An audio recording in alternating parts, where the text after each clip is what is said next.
ശ്രീ പിണറായി വിജയൻ ഇതുവരെ ശബരിമല കാണാത്ത വ്യക്തിയാണ്.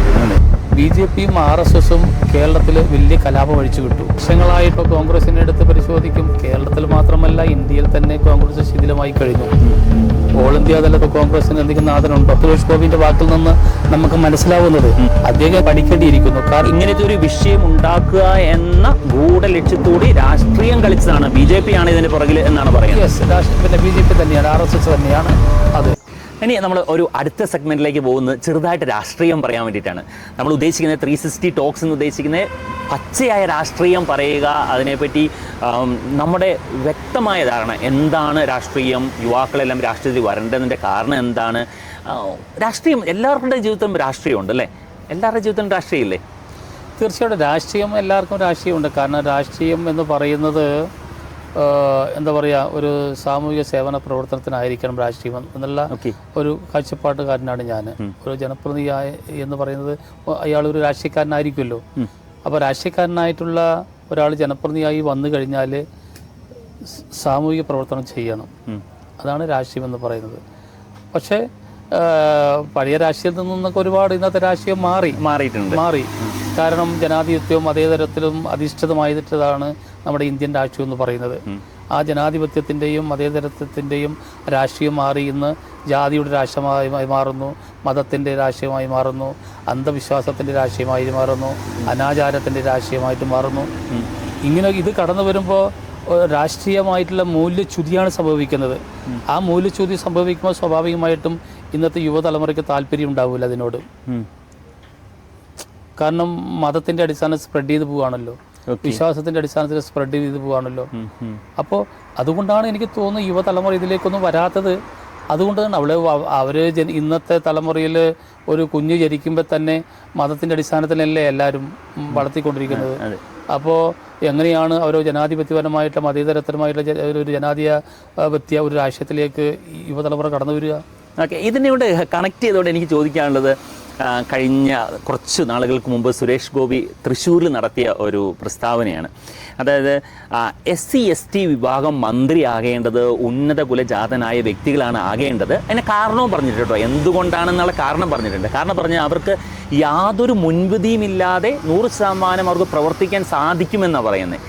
ആ പ്രസ്താവന എങ്ങനെയാണ് കാണുന്നത്? അങ്ങനത്തെ ഒരു പ്രസ്താവന നമുക്ക് ശരിക്കും പറഞ്ഞു കഴിഞ്ഞാൽ ജാതീയമായിട്ടുള്ള പ്രസ്താവന പറയാൻ പറ്റുമോ? അത് നമ്മുടെ പുരോഗമനാണോ സുരേഷ് ഗോപി ഉദ്ദേശിച്ചിരിക്കുന്നത്? അതാണ് ഞാൻ പറഞ്ഞത്, സൂചിപ്പിച്ചു വന്നതാണ്. കാരണം ഇന്നത്തെ രാഷ്ട്രീയ ചിന്താഗതികളും കാഴ്ചപ്പാടും മതത്തെ അടിസ്ഥാനപ്പെടുത്തിയുള്ള ഒരു രാഷ്ട്രീയമായി മാറുന്നു എന്നുള്ളത് തന്നെ സുരേഷ് ഗോപിൻ്റെ വാക്കിൽ നിന്ന് നമുക്ക് മനസ്സിലാവുന്നത്. അദ്ദേഹം എനിക്ക് തോന്നുന്നത് കുറച്ചും കൂടി കാര്യങ്ങൾ പഠിക്കേണ്ടിയിരിക്കുന്നു. കാരണം ഇന്ത്യൻ ഭരണഘടനയുടെ ശില്പി എന്ന് പറയുന്നത് ഈ ദളിതനാണ്, അംബേദ്കറാണ്. അദ്ദേഹം തയ്യാറാക്കിയിട്ടുള്ള ആ ഭരണഘടനയെ അടിസ്ഥാനമാക്കിയാണ് ഇന്ന് സുരേഷ് ഗോപി പോലും പ്രവർത്തിക്കേണ്ടത്, അല്ലെങ്കിൽ മന്ത്രിയായ ഞാൻ പോലും പ്രവർത്തിക്കേണ്ടത്. അപ്പോൾ ആ അംബേദ്കർ എന്ന് പറയുന്ന ആ മഹാനായിട്ടുള്ള വ്യക്തി ഏത് കാലഘട്ടത്തിൽ ജീവിച്ചതാണ്? അദ്ദേഹത്തിൻ്റെ ജീവിതകാലത്ത് എന്തെല്ലാം തിക്താനുഭവങ്ങൾ അനുഭവിച്ചു? അങ്ങനെയുള്ള വ്യക്തിയാണ് ഇന്ത്യൻ ഭരണഘടനയുടെ ശില്പി. ആ ഭരണഘടനയ്ക്ക് രൂപം കൊടുത്തിട്ടുള്ള കാര്യങ്ങൾ മറച്ചു വെച്ച് SC/ST വകുപ്പ് ഉന്നത കുലജാതൻ പിന്നെ ആവണമെന്ന് പറയുന്നതിൽ എന്ത് ലോജിക്കാണുള്ളത്? ആ പ്രസ്താവന വേദനിപ്പിച്ചിരുന്നോ മന്ത്രി എന്ന രീതിയിൽ? എന്നെ വേദനിപ്പിച്ചില്ല, ഞാനതൊന്നും മൈൻഡ് ചെയ്തില്ല. കാരണം അത് സില്ലി. കാരണം എന്താ പറയുക, ഒരു മനുഷ്യൻ എന്ന നിലയ്ക്ക്, ഒരു ചിന്തിക്കുന്ന വ്യക്തി എന്ന നിലയ്ക്ക്, ഒരു രാഷ്ട്രീയക്കാരൻ എന്ന നിലയ്ക്ക്, ഒരു കേന്ദ്രമന്ത്രി എന്ന നിലയ്ക്ക് അദ്ദേഹത്തിൻ്റെ അത്തരം പിന്നെ ഒരു പരാമർശം എന്ന് പറയുന്നതിനെ വ്യക്തിപരമായി ഞാൻ മുതലേക്ക് എടുത്തിട്ടില്ല. ഓക്കെ, ഇതെപ്പോഴെങ്കിലും തോന്നിയിട്ടുണ്ടോ ബി.ജെ.പിയുടെ രാഷ്ട്രീയം തന്നെ ഉന്നത കുലർക്ക് വേണ്ടിയുള്ളതാണ്, ദളിത് ആയിട്ടുള്ള ജനങ്ങളിലേക്ക് അവർ ഇറങ്ങിത്തിരിക്കുന്നില്ല എന്നൊരു ചിന്ത ഈ പ്രസ്താവനയിലൂടെ തോന്നുന്നുണ്ടോ? അത് ബി.ജെ.പിയുടെ കാര്യങ്ങൾ പറഞ്ഞു കഴിഞ്ഞാൽ സ്വാഭാവികമായിട്ടും ഇന്ന് കേരളം മാറ്റി നിർത്തിയാൽ മറ്റ് ഇതര സ്റ്റേറ്റിലെല്ലാം ഈ പറഞ്ഞ പോലെ ജാതിയുടെ അടിസ്ഥാനത്തിലുള്ള രാഷ്ട്രീയമല്ലേ ബി.ജെ.പി എടുത്തുകൊണ്ടിരിക്കുന്നത്. അതാണ് വളരെ വ്യക്തമായിട്ട് നമുക്ക് മനസ്സിലാവുന്ന കാര്യം. അതാണ് ജാതിയുടെയും മതത്തിൻ്റെയും അടിസ്ഥാനത്തിലുള്ള ഒരു രാഷ്ട്രീയമാണ്. കാരണം കുറച്ചുകൂടി തെളിച്ച് പറഞ്ഞു കഴിഞ്ഞാൽ കേരളം ഒഴിച്ച് മറ്റ് സംസ്ഥാനങ്ങളിലേക്ക് കടന്നു കഴിഞ്ഞാൽ അവിടെ മതന്യൂനപക്ഷങ്ങൾക്ക് രക്ഷയുണ്ടോ? ദളിതർക്ക് രക്ഷയുണ്ടോ? അപ്പോൾ അവിടെ ദളിതർക്കും ന്യൂനപക്ഷങ്ങൾക്കും രക്ഷയില്ലാത്തതിൻ്റെ കാരണങ്ങൾ പരിശോധിക്കുമ്പോൾ ഒരു സവർണ മേധാവിത്വത്തിൻ്റെ ഒരു രാഷ്ട്രീയം തന്നെയല്ലേ അവിടെ പ്രകടമാകുന്നത്. ഓക്കെ ഓക്കെ, അത് നമ്മുടെ കേരളത്തിലേക്ക് വരാനുള്ള കാലഘട്ടം ചുരുങ്ങിയ കാലഘട്ടം ഉള്ളൂ എന്ന് ഞാൻ വിചാരിക്കുന്നത്. എന്ത് പറയുന്നതിനെ പറ്റി? അതായത് BJPയുടെ വളർച്ച കേരളത്തിൽ എത്രയും പെട്ടെന്ന് നടക്കും എന്ന ഒരു വിശ്വാസം ഇപ്പോൾ എല്ലാവരിലേക്കും ഇങ്ങനെ പടരുന്നുണ്ട്. അതിനെ എങ്ങനെ കാണുന്നു? അതെ, അത് സ്വാഭാവികമായിട്ടും BJP ലക്ഷ്യമിടുന്ന ഒരു കാര്യം തന്നെയാണ്. കേരളത്തിൽ വളരെ വേഗത്തിൽ ഈ മതരാഷ്ട്രീയം BJPക്ക് വളർത്താൻ വേണ്ടി സാധിക്കുമെന്നുള്ളതാണ് അവർ കരുതുന്നത്. അതിന് പല കാരണങ്ങളുണ്ട്. ഇപ്പോൾ കേരളത്തിൻ്റെ ഒരു രാഷ്ട്രീയ മേഖല അല്ലെങ്കിൽ ഇവിടുത്തെ ജനസംഖ്യ എടുത്ത് പരിശോധിച്ച് കഴിഞ്ഞാൽ ഇവിടെ ഹിന്ദു ഉണ്ട്, മുസ്ലിം ഉണ്ട്, ക്രിസ്ത്യാനിയുണ്ട്, എല്ലാവരും ഉണ്ട്. ഇപ്പോൾ എല്ലാ മതക്കാരുടെയും മനസ്സിലും ഈ ജാതിയും മതവും ഈ BJPയും RSSും വരച്ചിട്ടിരിക്കുകയാണ്. എല്ലാവരും മതപരമായിട്ടില്ല ചിന്തിക്കുന്നത്, എല്ലാവരും ജാതിപരമായിട്ടില്ല ചിന്തിക്കുന്നത്. ഈ മനസ്സിൻ്റെ ഉള്ളിൽ വീണിട്ടുള്ള ഈ മതപരമായിട്ടുള്ള പോറൽ മായ്ച്ചു കളയാൻ പെട്ടെന്ന് സാധിക്കില്ല. അത് അങ്ങേയറ്റം വിഷലിപ്തമായിട്ടുള്ള BJPയുടെ RSSൻ്റെ ഒരു രാഷ്ട്രീയ ചെയ്തി തന്നെയാണ് അത്. അതിനെ കുറച്ചുകൂടി അവർ സങ്കീർണമാക്കുന്നത് ഈ സാമ്പത്തികമായി മതന്യൂനപക്ഷങ്ങളെ കടന്നാക്രമിച്ച് അവരെ വരുതിയിലാക്കി അവരുടെ ഇംഗിതത്തിന്, അവരുടെ രാഷ്ട്രീയ താല്പര്യത്തിന് വേണ്ടിയിട്ട് മതന്യൂനപക്ഷങ്ങളെ പോലും വശത്താക്കുന്ന ഒരു രാഷ്ട്രീയ സാഹചര്യം എടുത്തുകൊണ്ട് കേരളത്തിൽ എത്രയും പെട്ടെന്ന് BJPയുടെ ആധിപത്യം RSSൻ്റെ ആധിപത്യം കൊണ്ടുവരാം എന്നുള്ളതാണ് അവർ പരീക്ഷണമായി കേരളത്തിൽ ഇപ്പോൾ നടത്തിക്കൊണ്ടിരിക്കുന്നത്. ഓക്കെ, അത് മനസ്സിലാക്കുന്നു. ഇപ്പം ഞാൻ മനസ്സിലാക്കുന്നത് കേരളം ഉൾപ്പെടെ 12 സംസ്ഥാനങ്ങളിലെ SIR സ്പെഷ്യൽ ഇൻറ്റൻസീവ് റിവിഷൻ നടക്കുന്നുണ്ട്. അതിന് എന്തുകൊണ്ടാണ് കേരളം എതിർക്കുന്നത്? അത് LDF ആണെങ്കിലും UDF ആണെങ്കിലും എതിർക്കുന്നുണ്ട്. എന്തുകൊണ്ട് എതിർക്കുന്നതിന് പ്രധാനപ്പെട്ട കാരണം വെച്ചാൽ ഇപ്പോൾ എതിർക്കുന്നതിന് പ്രധാനപ്പെട്ട കാരണം ഇപ്പോൾ ഒരു ഡീറ്റെയിൽ ഇലക്ഷൻ സർവേ എടുക്കുമ്പോൾ സ്വാഭാവികമായിട്ടും UPയെ പോലെയല്ല കേരളം പോലെയായിരിക്കില്ല കർണാടകം പോലെയായിരിക്കില്ല തമിഴ്നാട്. ഇപ്പോൾ കേരളത്തിൽ കൃത്യമായിട്ടുള്ള ഒരു ഡാറ്റ ജനസംഖ്യ അടിസ്ഥാനത്തിൽ കൃത്യമായിട്ടുള്ള കണക്കും കാര്യങ്ങളൊക്കെ തന്നെ ഇന്ന് കേരള ഗവൺമെൻറ്റിൻ്റെ മുമ്പാകെയുണ്ട്, അല്ലെങ്കിൽ കേരള തെരഞ്ഞെടുപ്പ് കമ്മീഷൻ്റെ മുമ്പാകെയുണ്ട്. അപ്പോൾ പൊതുവേ ഇന്ത്യ ഗവൺമെൻറ് 29 സംസ്ഥാനങ്ങളിലും ഇത്തരം സർവേ നടത്തുമ്പോൾ അത് സ്റ്റേറ്റ് ഗവൺമെൻറ്റിൻ്റെ അഭിപ്രായങ്ങൾ കൂടി തേടേണ്ട കാര്യമുണ്ട്. ഏത് സ്റ്റേറ്റിലായാലും ഇപ്പോൾ UPയിൽ നടത്തുമ്പോൾ UP ഗവൺമെൻറ്റിൻ്റെ ഒരു സ്റ്റേറ്റ്മെൻറ്റ് ആവശ്യം, അവരുടെ അഭിപ്രായം തേടേണ്ട കാര്യമുണ്ട്. കേരളത്തിൽ വരുമ്പോൾ കേരള ഗവൺമെൻറ്റിൻ്റെ ഒരു അഭിപ്രായം തേടേണ്ട കാര്യമുണ്ട്. ഈ നമ്മളൊരു ഫെഡറൽ സംവിധാനമാണല്ലോ നമ്മുടെ രാജ്യം. ആ ഫെഡറൽ സംവിധാനത്തിൻ്റെ ഉള്ളിൽ എല്ലാം വരും. ആ ഫെഡറൽ സംവിധാനത്തിൻ്റെ ഭാഗമായിട്ട് ഇത്തരം കാര്യങ്ങൾ ഓരോ സ്റ്റേറ്റിലേക്ക് നമ്മൾ കടക്കുമ്പോൾ അവരുടെ അഭിപ്രായങ്ങൾ തേടേണ്ടത് തന്നെയാണ്. ഒരു ഏകപക്ഷീയമായിട്ട് ഒരു ഏകാധിപത്യ രീതിയിൽ ഇത്തരം കാര്യങ്ങൾ കൊണ്ടുപോകുന്നത് അത് ജനാധിപത്യ രാജ്യമായിട്ടുള്ള ഇന്ത്യ രാജ്യത്ത് ആശ്വാസമായിട്ടുള്ള കാര്യമല്ല. ഓക്കെ, ഇപ്പം നമ്മൾ കോൺഗ്രസ്സിലേക്ക് കിടക്കുകയാണെങ്കിൽ ഇപ്പം LDFൻ്റെ രണ്ടാമത്തെ ഭരണമാണ്.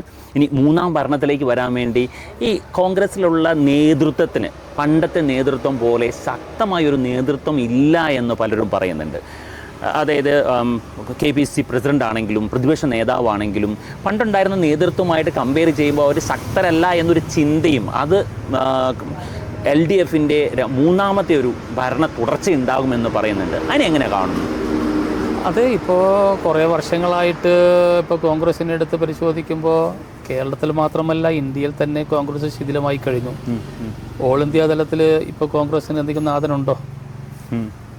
നാഥനില്ലല്ലോ. ഇപ്പോൾ രാഹുൽ ഗാന്ധി ഒന്ന് പറയുന്നു, പ്രിയങ്ക ഗാന്ധി എന്ന് പറയുന്നു, ഗാർഗിൽ ഒന്ന് പറയുന്നു, അത് വേണുഗോപാൽ ഒന്ന് പറയുന്നു. അവിടെ തന്നെ അവസാന വാക്ക് പറയുന്ന ഒരാൾ ഇന്ത്യൻ രാഷ്ട്രീയത്തിൽ കോൺഗ്രസിന് ഇല്ലല്ലോ. ഒരു യൂണിറ്റി ഇല്ല, അല്ലെങ്കിൽ ഒരു നല്ലൊരു നേതാവില്ല, ഒരു ലീഡർഷിപ്പ് ഇല്ല. ഓൾ ഇന്ത്യ തലത്തിൽ തന്നെ ഇന്ത്യ രാഷ്ട്രീയത്തിൽ കോൺഗ്രസിന് ഒരു ലീഡർഷിപ്പ് ഇല്ല എന്നുള്ളത് വളരെ വ്യക്തമാണ്. പക്ഷേ കേരളത്തിലേക്ക് വരുമ്പോൾ അതിലും അപ്പുറമാണ്. കാരണം ഇവിടെ UDF അല്ലെങ്കിൽ കോൺഗ്രസ്സിന് അങ്ങനെയാണ്. കോൺഗ്രസ്സിന് ഒരു നാഥനുണ്ടോ? നമ്മൾ സാധാരണഗതിയിൽ നമ്മുടെ വീട്ടിലായാലും അല്ലേ ഒരു കുടുംബനാഥനുണ്ട് എന്ന് പറയുന്ന പോലെ രാഷ്ട്രീയത്തിന് ഒരു കുടുംബനാഥനുണ്ടാവും, ഒരു അവസാന വാക്ക് പറയുന്ന ഒരാളുണ്ടാവും. ഇവിടെ കേരളത്തിൽ ഇപ്പോൾ സുധാകരൻ ഒന്ന് പറയുന്നു, രമേശ് ചെന്നിത്തല ഒന്ന് പറയുന്നു, വി.ഡി. സതീശൻ ഒന്ന് പറയുന്നു, ഇന്നത്തെ KPCC പ്രസിഡന്റ് സണ്ണി ജോസഫ് ഒന്ന് പറയുന്നു. ഒരു ഏകീകരിച്ചിട്ടുള്ള, അതായത് വി.ഡി. സതീശൻ ഒരു ശക്തനായ പ്രതിപക്ഷ നേതാവ് ആണ്, അല്ലെങ്കിൽ അവർക്ക് കോർഡിനേറ്റ് ചെയ്യാൻ സാധിക്കുന്നില്ല എന്ന് തന്നെയാണോ പറയുന്നത്? അല്ല, സാധാരണഗതിയിൽ പ്രതിപക്ഷ നേതാവല്ലല്ലോ ഒരു പാർട്ടിയെ കോടീകരിക്കേണ്ടത്. KPCC പ്രസിഡന്റ് ആണല്ലോ. അതെ. കേരളത്തിൽ വരുമ്പോൾ കേരള പിന്നെ ഈ സണ്ണി ജോസഫിൻ്റെ ആണ് ഇതിനെ നിയന്ത്രിക്കേണ്ടത്. പക്ഷെ സണ്ണി ജോസഫ് പറഞ്ഞാൽ കേൾക്കുന്നില്ലല്ലോ. ഇവിടെ CPM-നെ നിയന്ത്രിക്കുന്നത് ഇവിടെ ഗോവിന്ദ മാഷും പിന്നെ മുഖ്യമന്ത്രി പിണറായി വിജയനുമാണ്. നമുക്ക് വ്യത്യസ്തമായിട്ട് കാണുമല്ലോ. അപ്പോൾ കേരളത്തിൽ കോൺഗ്രസിന് ഒരു നാഥനില്ല. ഇപ്പോൾ എല്ലാവർക്കും മുഖ്യമന്ത്രിയാവണം. നമ്മളീ പറഞ്ഞതുപോലെ കോൺഗ്രസ് പൂർണ്ണമായിട്ടും ശിഥിലമാകാൻ വേണ്ടി പോവുകയാണ്. കാരണം കേരളത്തിൽ കോൺഗ്രസ് പാർട്ടിക്ക് ഒരു നാഥനില്ല. ഇപ്പോൾ കുറേ നാഥന്മാരാണ്. പിന്നെ 8-9 വർഷക്കാലമായിട്ട് ഇപ്പോൾ പ്രതിപക്ഷത്താണ് കോൺഗ്രസ് ഇരിക്കുന്നത്. അതിൻ്റെ അടിസ്ഥാനത്തിൽ ഇന്ന് കേരളത്തിലെ എല്ലാ ജില്ലയിലും ഗ്രൂപ്പിൻ്റെ അടിസ്ഥാനത്തിൽ ഇപ്പോൾ സീറ്റിനെ ചൊല്ലി സാമ്പത്തിക അഴിമതി, ഇപ്പോൾ വയനാട് ജില്ലയിൽ തന്നെ ഇപ്പോൾ NM വിജയൻ്റെ കാര്യങ്ങൾ, PV ജോണിൻ്റെ കാര്യങ്ങൾ, ജോസ് രാജേന്ദ്രൻ ഒക്കെ കോൺഗ്രസ് പാർട്ടീൻ്റെ പ്രവർത്തനത്തിൻ്റെയും സമീപനത്തിൻ്റെയും ഇടപെടലിൻ്റെ ഒക്കെ ഭാഗമായിട്ട് അവരൊക്കെ സ്വയം ആത്മഹത്യ ചെയ്തിരിക്കുകയാണ്. അതെ. വേദനാജനകമായ കുറച്ച് കാര്യങ്ങളാണ് സംഭവിച്ചുകൊണ്ടിരിക്കുന്നത്. ഇതാണ് സംഭവിച്ചിട്ടുണ്ട്. ഇതാണ് കോൺഗ്രസിൻ്റെ പൊതുസമൂഹത്തോടുള്ള ഒരു അപ്രോച്ച്. അപ്പോൾ അതുകൊണ്ട് തന്നെ കേരളത്തിൽ കോൺഗ്രസ് ശിഥിലമായിക്കൊണ്ടേയിരിക്കുന്നു. കോൺഗ്രസ് പൂർണ്ണ തകർച്ചയിലേക്കാണ് പോയിക്കൊണ്ടിരിക്കുന്നത്. അപ്പം കോൺഗ്രസ് ശിഥിലമാകാൻ പോകുന്നു എന്ന് പറയുമ്പോൾ ഞാൻ ചെറിയൊരു വേറെ കുറച്ച് ഡേറ്റയും കൂടി പറയാൻ പോവുകയാണ്. അതായത് ഇപ്പം ഇന്നത്തെ പത്രത്തിൽ നമ്മൾ കാണുന്നത് ശബരിമല സ്വർണ്ണ കൊള്ളയെ സംബന്ധിച്ചാണ്. അപ്പം ശബരിമലയെ എന്ന് പറയുന്നത് ഹിന്ദുക്കളുടെ മാത്രമല്ല എല്ലാ വിശ്വാസികൾക്കും വേണ്ടി ഏറ്റവും കൂടുതൽ കേരളത്തിൽ ശക്തമായ ഒരു ക്ഷേത്രമാണ്. അപ്പോൾ അതിൽ നടക്കുന്നത് നമുക്കൊരിക്കലും വിശ്വസിക്കാൻ പറ്റാത്ത രീതിയിലാണ്. മുഖ്യമന്ത്രി ഒരിക്കൽ പറഞ്ഞിരുന്നു, രാഷ്ട്രീയക്കാരുടെ ഇടപെടൽ ഒരിക്കലും അതുണ്ടായിട്ടില്ല, അവിടുത്തെ ഉദ്യോഗസ്ഥ തലത്തിലാണ് ഇതെല്ലാം നടന്നിരിക്കുന്നതെന്ന്. പക്ഷേ അറസ്റ്റ് കണ്ടു കഴിഞ്ഞാൽ നമുക്കറിയാം മുൻ ദേവസ്വം പ്രസിഡൻ്റാണ്. അത് ശബരിമലയെ വിഷയം സംബന്ധിച്ച് ശബരിമല ഇപ്പോൾ കുറച്ച് വർഷങ്ങളായിട്ട് ശബരിമലയെ ഒരു കലുഷിതമാക്കിക്കൊണ്ടിരിക്കുന്ന ഒരു കാഴ്ചയാണ് കേരളത്തിൽ കാണാൻ വേണ്ടി സാധിക്കുന്നത്. അത് വരുന്നത് പത്മകുമാറിലേക്ക് ഞാൻ വരാം. പക്ഷേ ഈ ശബരിമല വരുന്നത് ഇപ്പം ശബരിമലയ്ക്കൊരു വിശ്വാസമുണ്ട്. അവിടെ സ്ത്രീകൾ പ്രവേശിക്കാൻ വേണ്ടി പാടില്ല. പക്ഷേ ശബരിമലയിലേക്ക് സ്ത്രീകളെ പ്രവേശിപ്പിക്കണം എന്ന് പറഞ്ഞ് സുപ്രീം കോടതിയിൽ കേസിന് പോയത് RSSൻ്റെ BJPയുടെ തനി പ്രവർത്തകരാണ്. അവർ മനഃപൂർവ്വമാണ് സുപ്രീം കോടതിയിൽ പോയിട്ട് ആ ഒരു രാഷ്ട്രീയ സ്വാധീനം ഉപയോഗിച്ച് വേണമെന്ന് പറയാം ആ വിധി മേടിച്ചു വന്നത്. ഒരു സുപ്രീം കോടതിയുടെ ഒരു വിധി ഒരു സ്റ്റേറ്റ് ഗവൺമെൻറ് നടപ്പാക്കിയില്ലെങ്കിൽ എന്താ സംഭവിക്കുക? സ്വാഭാവികമായിട്ടും കോടതി അലക്ഷ്യമാവും. അപ്പോൾ ഗവൺമെൻറ് രാജിവെക്കണം, പിണറായി ഗവൺമെൻറ് രാജിവെക്കണം. ഈ ഒരു രാഷ്ട്രീയ തന്ത്രമാണ് ശബരിമലയിൽ RSSും BJPയും ഉപയോഗിച്ചത്. അതായത് ഇങ്ങനത്തെ ഒരു വിഷയം ഉണ്ടാക്കുക എന്ന ഗൂഢലക്ഷ്യത്തോടെ രാഷ്ട്രീയം കളിച്ചതാണ്. BJP ആണ് ഇതിൻ്റെ പുറകിൽ എന്നാണ് പറയുന്നത്. യെസ്, പിന്നെ BJP തന്നെയാണ്, RSS തന്നെയാണ് അത്. കാരണം കേരളത്തിലെ ഈ CPM-നെ ഇടതുപക്ഷ പ്രസ്ഥാനത്തെ തകർക്കുക, ഈ ഗവൺമെൻറ്റിനെ തകർക്കുക, അതിന് വേണ്ടിയിട്ട് ഒരു ഗൂഢലക്ഷ്യത്തിൻ്റെ അടിസ്ഥാനത്തിലാണ് സുപ്രീം കോടതിയിൽ പോയിട്ട് സ്ത്രീകൾക്കും ശബരിമലയിൽ പോകണമെന്നുള്ള ഒരു വിധി മേടിച്ചു വന്നിട്ടുള്ളത്. ആ വിധി ഇവിടെ വന്നു. കേരള ഗവൺമെൻറ്റിനോട് സുപ്രീം കോടതി നടപ്പാക്കണമെന്ന് പറഞ്ഞു. ഒരു സ്റ്റേറ്റ് ഗവൺമെൻറ് ജനാധിപത്യ രീതിയിൽ തിരഞ്ഞെടുക്കപ്പെട്ടിട്ടുള്ള ഒരു ഗവൺമെൻറ് സ്ത്രീകളെ കയറ്റണ്ടയോ, സുപ്രീം കോടതി പറഞ്ഞത് കേൾക്കണ്ടയോ? അപ്പോൾ സുപ്രീം കോടതിയുടെ വിധി ഏത് ഗവൺമെൻറ് ആയാലും, ഇനി പിണറായി വിജയൻ്റെ ഗവൺമെൻറ് ആയാലും ഉമ്മൻചാണ്ടിയുടെ ഗവൺമെൻറ് ആയാലും ആരായാലും അത് തെറ്റായോ ശരിയോ അത് നടപ്പാക്കാൻ ബാധ്യസ്ഥനാണ്. അപ്പോൾ ആ കാര്യങ്ങളായിട്ട് മുന്നോട്ട് പോയി കഴിഞ്ഞപ്പോൾ BJPയും RSSും കേരളത്തിൽ വലിയ കലാപം അഴിച്ചു വിട്ടു. ആ കലാപത്തിൽ പങ്കുചേർന്നവരാണ് കേരളത്തിലെ കോൺഗ്രസും. അവരാണ് ശബരിമല യജ്ഞയാത്ര, മറ്റേ യാത്ര, മറിച്ച് യാത്ര, എന്തെല്ലാം യാത്ര അവർ കോൺഗ്രസും പാർട്ടിയും ഈ കേരളത്തിൽ അങ്ങോളം ഇങ്ങോളം നടത്തി. പറഞ്ഞു വന്നത് കുറേ കാലമായിട്ട് ശബരിമലയെ കലുഷിതമാക്കുന്നതിന് വേണ്ടിയിട്ട് അല്ലെങ്കിൽ കേരളത്തെയും ഒരു ഒരു ഒരു മതത്തിൻ്റെ ഒരു രാഷ്ട്രീയമായി മാറ്റാൻ വേണ്ടിയിട്ട് വലിയ ശ്രമമാണ് അവിടെ നടന്നിട്ടുള്ളത്. സ്വർണ്ണപ്പാളിയുടെ വിഷയവുമായി ബന്ധപ്പെട്ടുകൊണ്ട് ഉള്ള വിഷയം ഇപ്പം നിലനിൽക്കുന്നു. ആ വിഷയവുമായി ബന്ധപ്പെട്ടുകൊണ്ട് നമ്മൾ പരിശോധിക്കപ്പെടുമ്പോൾ അവിടെ ഈ വിഷയം ഗവൺമെൻറ്റിൻ്റെ ശ്രദ്ധയിൽ വന്നു. ആ കാര്യങ്ങൾ കൃത്യമായി അന്വേഷിക്കാനും നടപടി സ്വീകരിക്കാനും കേരളത്തിൻ്റെ ആഭ്യന്തരം കൈകാര്യം ചെയ്യുന്ന ബഹുമാനപ്പെട്ട മുഖ്യമന്ത്രി തന്നെ ശക്തമായിട്ടുള്ള നിർദ്ദേശവും നടപടിയും കൊടുത്തതിൻ്റെ ഭാഗമായിട്ടാണ് ഈ അന്വേഷണമൊക്കെ നടന്നുകൊണ്ടിരിക്കുന്നത്. ആ അന്വേഷണത്തിൻ്റെ അടിസ്ഥാനത്തിൽ കുറേ കാര്യങ്ങൾ പുറത്തു കൊണ്ടുവരാനും കുറേ ആൾക്കാരെ നമുക്ക് കസ്റ്റഡി എടുക്കാനൊക്കെ നമുക്ക് സാധിച്ചു എന്നുള്ളത് ഒരു വസ്തുത തന്നെയാണ്. അപ്പോൾ അതിനെ ഒന്നും വെള്ളപൂശുന്ന ഒരു ഗവൺമെൻറ്റോ അല്ല കേരളം ഭരിച്ചുകൊണ്ടിരിക്കുന്നത്.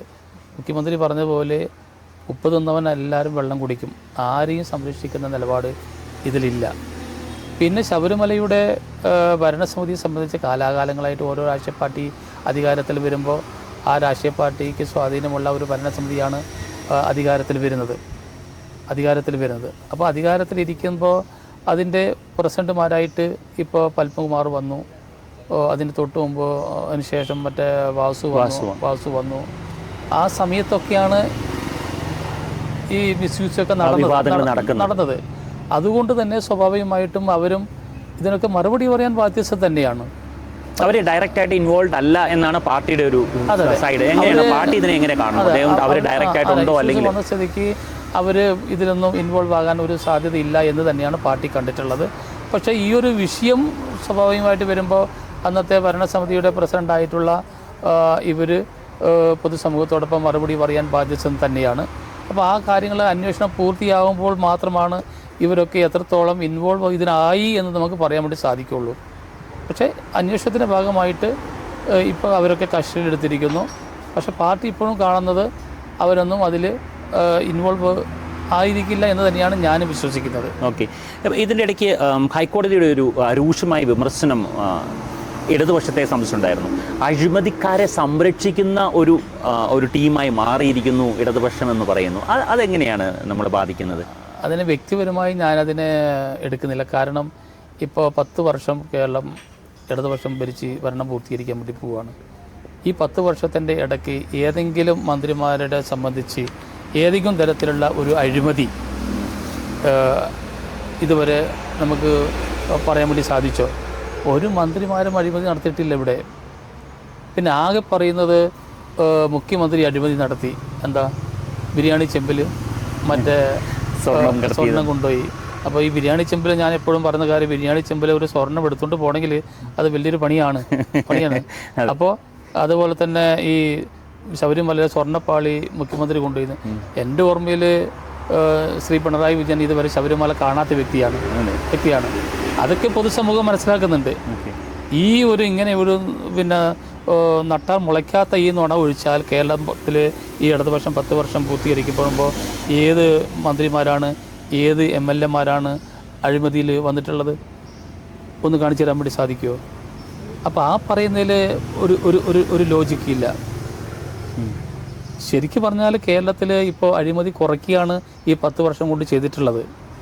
അതാണ് നമ്മൾ വിലയിരുത്തേണ്ടത്. ഓക്കെ, എനിക്ക് വളരെയേറെ സന്തോഷം നൽകിയ ഒരു പ്രഖ്യാപനമായിരുന്നു കേരളം അതിദാരിദ്ര്യമുക്ത സംസ്ഥാനമായിട്ട് ഇന്ത്യയിലെ ആദ്യത്തെ സംസ്ഥാനമായി എന്ന് പറയുന്നത്. അപ്പോൾ ഒരു മലയാളിയെ സംബന്ധിച്ച് എല്ലാവർക്കും അത് അത്രയും കൂടുതൽ സന്തോഷം നൽകുന്ന ഒന്നാണ്.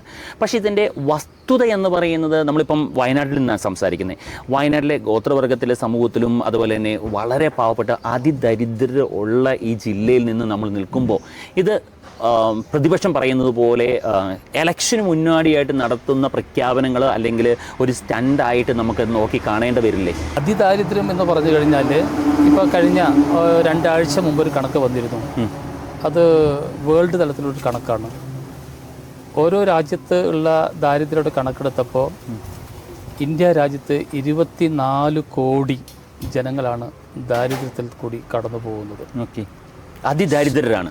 അതിദരിദ്രരായിട്ട് 24 കോടിയിലധികം ജനങ്ങൾ ദാരിദ്ര്യം അനുഭവിക്കുന്നു എന്നുള്ളതാണ് വേൾഡ് തലത്തിലുള്ള കണക്ക് സൂചിപ്പിക്കുന്നത്. ഇത് ആരും ഇവിടെ ചർച്ച ചെയ്യപ്പെടുന്നില്ല. ഇതാരും ഇവിടെ വിവാദമാക്കുന്നില്ല.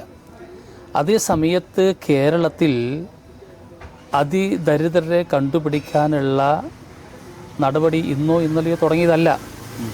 ഇത് 2-3 വർഷമായിട്ട് കേരള ഗവൺമെൻറ് പ്രഖ്യാപിച്ചിട്ടുള്ള ഒരു കാര്യമാണ്. അതിൻ്റെ അടിസ്ഥാനത്തിൽ കേരളത്തിലെ എല്ലാ തദ്ദേശ ഭരണ സ്ഥാപനങ്ങൾക്കും ഇതിൻ്റെ നിർദ്ദേശം കൊടുത്തിട്ടുണ്ട്. തദ്ദേശ ഭരണ സ്ഥാപനങ്ങൾ ഇടതുപക്ഷം മാത്രമല്ലല്ലോ ഭരിക്കുന്നത്. അല്ല, കോൺഗ്രസ് ഭരിക്കുന്നുണ്ട്, ലീഗ് ഭരിക്കുന്നുണ്ട്, BJP ഭരിക്കുന്നുണ്ട്, എല്ലാവരും ഭരിക്കുന്നുണ്ട്. അവർക്കൊക്കെ നിർദ്ദേശം കൊടുത്തിട്ടുണ്ട് ആ ഭരണസമിതികൾക്ക്. അതാത് ഭരണസമിതികളാണ് അതാത് ലോക്കൽ ബോഡിയിലുള്ള അതിദരിദ്രരെ കണ്ടുപിടിക്കാനുള്ള നടപടി സ്വീകരിച്ചിട്ടുള്ളത്. അപ്പോൾ മനസ്സിലാക്കേണ്ട കാര്യം എന്ന് പറഞ്ഞു കഴിഞ്ഞാൽ എന്താണ് ദരിദ്രർ, എന്താണ് അതിദരിദ്രർ? ഓക്കെ, രണ്ടും രണ്ടാണ്. ദരിദ്രർ വേറെ, അതിദരിദ്രർ വേറെ. ഞാനെപ്പോഴും പറയുന്ന കാര്യം, 2 കൈയും കാലും കൊണ്ട് നല്ല ആരോഗ്യവനാണ് ഞാൻ അതിദരിദ്രനാണോ? എനിക്ക് കേവലം ഒരു തൊഴിലുറപ്പ് പണിക്ക് പോവാം, അതെ, അല്ലെങ്കിൽ ഏതെങ്കിലും ഒരു ജോലിക്ക് എനിക്ക് പോവാം.